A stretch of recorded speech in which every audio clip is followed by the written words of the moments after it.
Senator Blunt. Thank you, Chairman.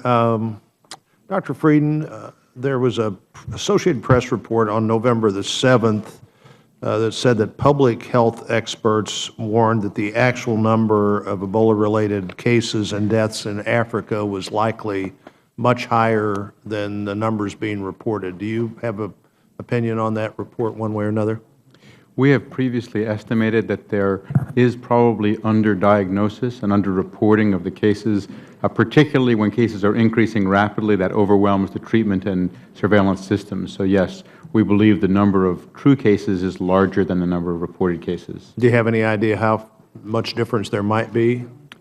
In September, we estimated that for August onward, there could be as many as 2.5 times more than were diagnosed up to that point. Since that point, we believe that some of the monitoring systems have improved, and we don't have a more recent estimate of the difference between what's reported and what we think may actually be happening. And in, I think in Guinea, and the numbers have gone up pretty dramatically lately and seem to be heading the other way in Liberia and Sierra Leone. Is there a reason for that? We see different trends in each of the 3 countries, and within each of the 3 countries, different trends in different areas.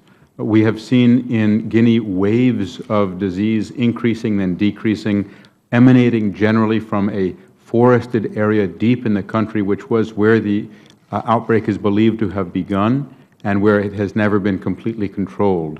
That has been the epicenter or source, reseeding other parts of the forest area, not only in Guinea but in the other 2 countries. But in the parts of each of the countries which have implemented the strategy, we have proof of principle. We've seen big decreases in cases in individual areas when we get the safer care, contact tracing, safe burial, infection control, and healthcare systems. Those standard disease control methods that have worked for every Ebola outbreak until now have worked for the Firestone Company near Monrovia, which implemented them, as well as in individual communities. So we have proof of principle, but still an enormous challenge in front of us.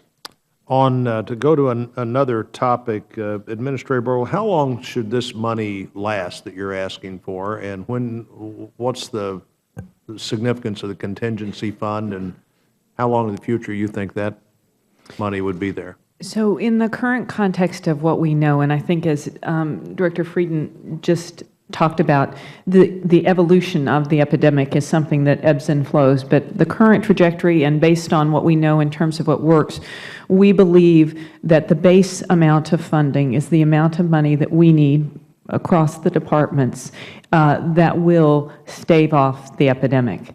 The contingency fund was asked for because, to the point that was made in opening remarks about preparedness and making sure when we have elements that aren't predictable, we want to make sure that that funding is in place.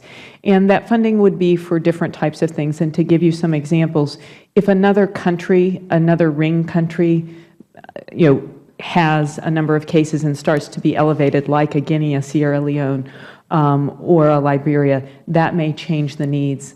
Another thing that could change the needs that we would use the contingency funding for would be is if we actually get a vaccine and we're still at a stage where we believe you need to do deeper and would do more distribution of vaccines to a broader group of healthcare workers. So those are some of the things that the contingency fund is about.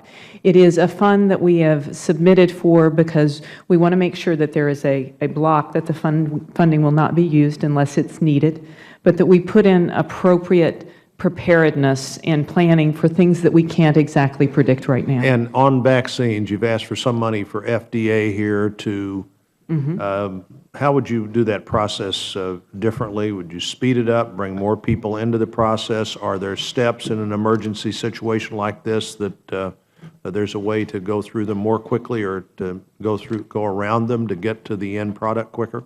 Yes, sir, and we have seen that in process right now.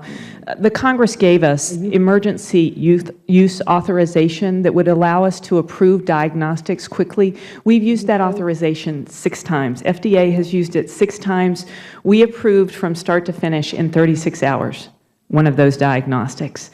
With regard to other emergency authorities that FDA has, we have approved drugs, and that what happens is when a drug is not approved, if a clinician asks FDA for approval for that individual to receive the drug, every patient that's been treated in the United States has received a drug. Can't speak to the specifics because of HIPAA, but each one has received a drug.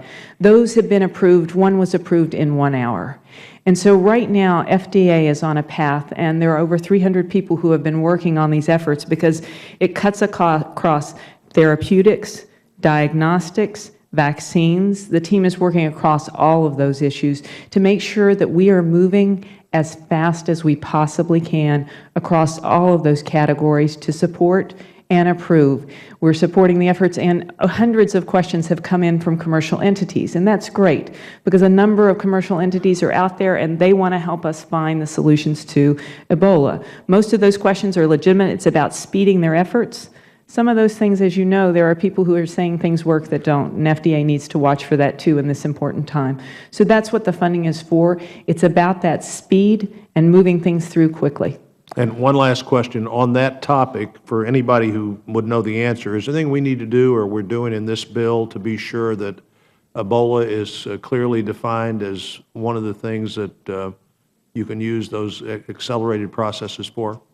We have not had, the authorities that you all have given, as I mentioned, have been in a way that we can use them, and when we've needed to, we can add to definitions. So far we have not.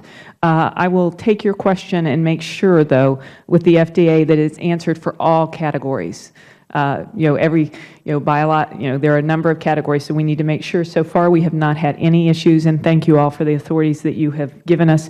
I think you hear that we are using them and using them quickly as we can. But thank you for raising, and if we are, we will come back. All right, thank you. Thank you, Chairman. Chairman, while everybody else is making a comment, I'd like to thank you for your really talented and great leadership of this committee. Thank you for all you've done.